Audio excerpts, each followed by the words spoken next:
आप सभी को जय मसीह की। प्रभु सभी को बहुत आशीष दे। तो आज हम इस विषय में जानेंगे, बहुत से मसीह लोग, विश्वासी लोग इन बातों से बहुत बार जूझते हैं, बहुत बार इन परिस्थितियों को अपनी ज़िंदगी में देखते हैं। कैसे, क्या परिस्थिति है वो? जैसे कि आपने पढ़ा होगा, आपने फोटो में पढ़ लिया होगा कि यदि एक समस्या, एक परेशानी, एक तकलीफ, एक घटी, एक बीमारी, एक प्रॉब्लम, कोई सी भी हो सकती है, कैसी भी हो सकती है, किसी भी प्रकार की, चाहे शारीरिक हो, आत्मिक हो, आर्थिक हो या संसारिक हो, कोई सी भी हो सकती है। अगर वो चीज़ एक विश्वासी की ज़िंदगी में सही होने के बाद भी, अगर विश्वासी सही चल रहा है प्रभु के साथ, फिर भी अगर हो रही है या किसी भी कंडीशन में हो रही है बार बार, तो वो किसकी ओर से है और उससे छुटकारा कैसे पाएँ? देखो, सबसे मेन चीज़ ये है, अगर आप सही चल रहे हो, सही चलने के बाद भी अगर ऐसी परिस्थितियाँ आपकी ज़िंदगी में बार बार आ रही, तो वो चीज़ आपको सिखाने के लिए है, मजबूत करने के लिए। वो एक तरीके से परख हो सकती है, आपको जय पाना है। लेकिन अगर आप गलत हो, आपकी किसी न किसी गलती के कारण वो चीज़ें बार बार हो रही है, तो कहीं ना कहीं वो शैतान की ओर से है। और लिखा है, और शैतान को अवसर मत दो। तुम्हारा विरोधी शैतान गरजने वाले सिंह के समान द्वार के बाहर खड़ा है कि कब किसको फाड़ खाए। तो इन चीज़ों से छुटकारा कैसे पाएँ? अब समझना इस बात को। जैसे मान लो, अब एक लड़का है, अब उसको सर में दर्द हुआ, वो दवाई लेकर आ गया, उसने प्रार्थना कर, दवाई से ठीक नहीं हुआ, उसने प्रार्थना कराई, ठीक हो गया। एक हफ्ते बाद फिर उसको सर दर्द हो गया, एक हफ्ते बाद फिर सर दर्द हो गया, फिर सर दर्द, फिर सर दर्द, बार बार हफ्ते में, या कोई ना कोई सेम ऐसी परेशानी है बार बार जो उठती है, बार बार जो दिखाई देती है, बार बार जो नज़र आती है, तो कहीं ना कहीं ये दुष्ट आत्मा के अटैक से संबंधित भी है। इस बात के लिए हमें स्ट्रांगली प्रेयर करना ज़रूरी होता है, उपवास में आना भी ज़रूरी होता है। इस बात के लिए फायर प्रेयर करना, वचनों की द्वारा की गई प्रार्थना ज़रूरी होती है। इस बात के लिए हमें उपवास के साथ साथ आत्मिक युद्ध करना ज़रूरी होता है। आत्मिक युद्ध, जिसमें हम अंधकार की शक्तियों को, जो हमारे शरीर में किसी प्रकार से काम करती थी, या फाइनेंशियली या स्पिरिचुअली या सोशली या घर में, परिवार में, फैमिली में, तन मन धन में, किसी भी प्रकार से बार बार उसी चीज़ में, उसी एरिया में अटैक किए जा रही है, तो कहीं ना कहीं दुष्ट आत्मा का अटैक होता है। बहुत ज़्यादा, बहुत बार ये चीज़ें नोटिस होती हैं, बहुत बार, कई बार, मोस्टली ज़्यादातर कहीं ना कहीं शैतान अटैक करता है। देखो, कुछ परिस्थितियों में परमेश्वर भी टेस्ट करता है, ध्यान रखना। अगर हम इजराइलियों को देखें, इजराइलियों की ज़िंदगी में भूख को लेकर बार बार परीक्षाएं आई थी, परमेश्वर ने उनको परखा था, है ना।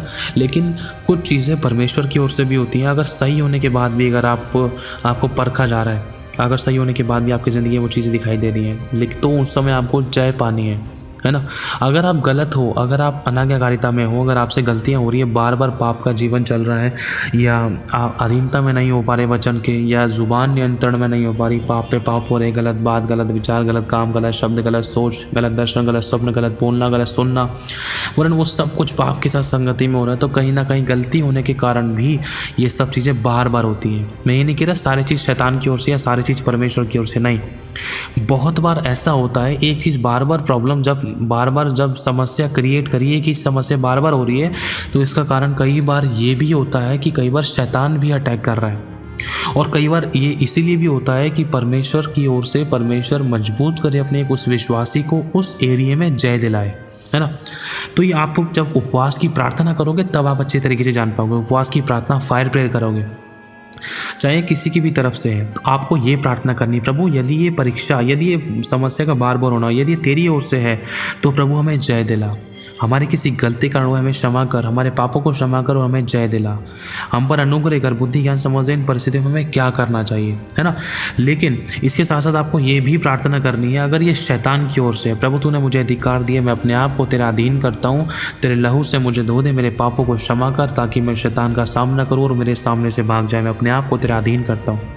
तो उस समय आपको फायर प्रेयर करनी है, अंधकार की शक्तियों को वचनों से बांधना है, वचनों के द्वारा जलाना है, वचनों के द्वारा नष्ट करना है। क्योंकि लिखा है, यशायाह 22:22 में आप पढ़ सकते, जो कुछ हम पृथ्वी पर बांधेंगे वो स्वर्ग में बंधेगा, हमारे बांधे को कोई खोल ना सकेगा, हमें किसी वस्तु से कुछ हानि नहीं होगी। शत्रु को परमेश्वर हमारे पैरों तले को चलवा दिया है, परमेश्वर का वचन आगे और हथौड़ा है, और वचन तलवार भी है। और तो उस वचन की तलवार, इन अधिकार के वचनों को इस्तेमाल करके अंधकार की शक्तियों, बीमारियों, तकलीफों, रुकावटों, गड़बड़ियों, विरोध वाली गंदी दुष्ट आत्मा जो तुम मुझे बार बार परेशान करती है, यीशु के नाम से मैं आज तुम्हें डांट कर, बांध कर नष्ट करता हूँ।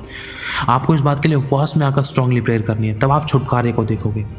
यदि आप अच्छे तरीके से प्रेयर कर रहे हो, प्रेयर करने के बाद आप आनंद शांति फील कर रहे हो और आपका छुटकारा हो गया, तो इसका मतलब आप समझ सकते हो कि आपने उसके ऊपर जय पा ली, और शैतान भी इन चीज़ों को लेकर हार गया और वो ढीला पड़ गया, और आपने शैतान के इस बंधन से भी आज़ादी पा ली। अगर आपकी कोई परीक्षा थी तो आपने जय भी पा ली।